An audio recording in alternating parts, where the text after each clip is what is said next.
AITA for leaving my sister and her new husband stranded on their honeymoon because they wouldn't stop pranking me? I, 28M, have always had a complicated relationship with my sister, 26F, and her wedding and honeymoon really drove that home for me. Let me explain, and maybe you all can tell me if I'm being unreasonable here. So, my sister has always been the prankster in the family. Growing up, it was one thing after another. From hiding my school stuff to putting food coloring in my drinks, she always thought it was hilarious to mess with me. I'll admit, I usually went along with it. I figured it was harmless, and I didn't want to be the stick-in-the-mud older brother. But things started crossing a line as we got older. Pranks got bigger, sometimes embarrassing, sometimes actually inconvenient, but I usually just brushed it off. Flash forward to her wedding. She asked if I'd drive her and her new husband to the cabin they'd rented for their honeymoon. The cabin was a few hours away, and since she didn't want to rent a car, she figured I could be their chauffeur, and in her words, it'd be a way for me to contribute without spending money on a gift. I'm not made of cash, so I thought it sounded like a fair deal. But then, the wedding day happened, and honestly, the prank started getting to me even then. I was part of the wedding party, and she made me wear a ridiculous pair of glasses for a few photos. Guess what? Every picture had them. I even got pied in the face during the reception for laughs. So, by the time the honeymoon road trip came around, I was already feeling a bit exhausted by her humor. As soon as they got into the car, it was like prank mode went from 0 to 100. First, they accidentally switched my GPS to French.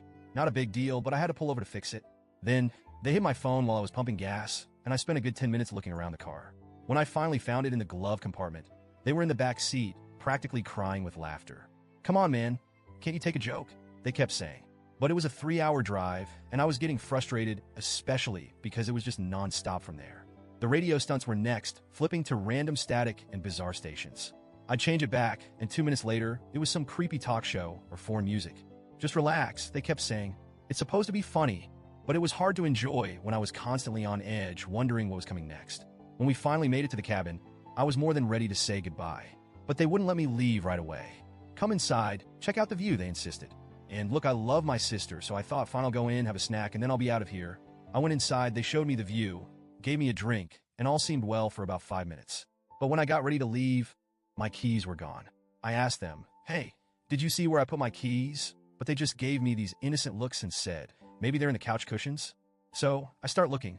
I must have spent nearly 45 minutes turning that cabin upside down while they just sat there practically rolling on the floor laughing. When I finally found my keys taped under the table, I lost it a little and said, "I'm out. This has gone way too far." On my way out, they sprayed silly string all over my car. I kid you not.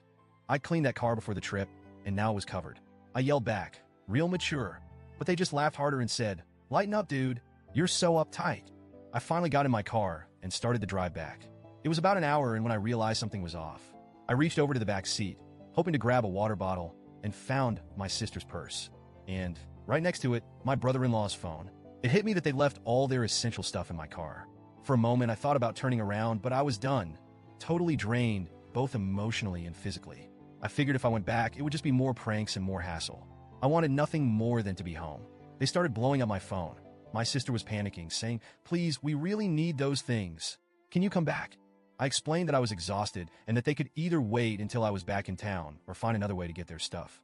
I offered to leave their things at a gas station along the route so a friend could pick them up, but they insisted I bring it back personally. At that point, I said, "Sorry, you'll just have to figure something out." They managed to get a friend to drive it to them the next day, and I didn't hear anything until later. Now, my sister's mad. She says I ruined the start of their honeymoon by being too sensitive and not being able to take a joke. She thinks I'm overreacting, that it was all in good fun, and that I made things worse by not bringing their things back immediately. But I can't help feeling like they took it way too far and that they could have respected my limits. So, AITA for leaving them stranded?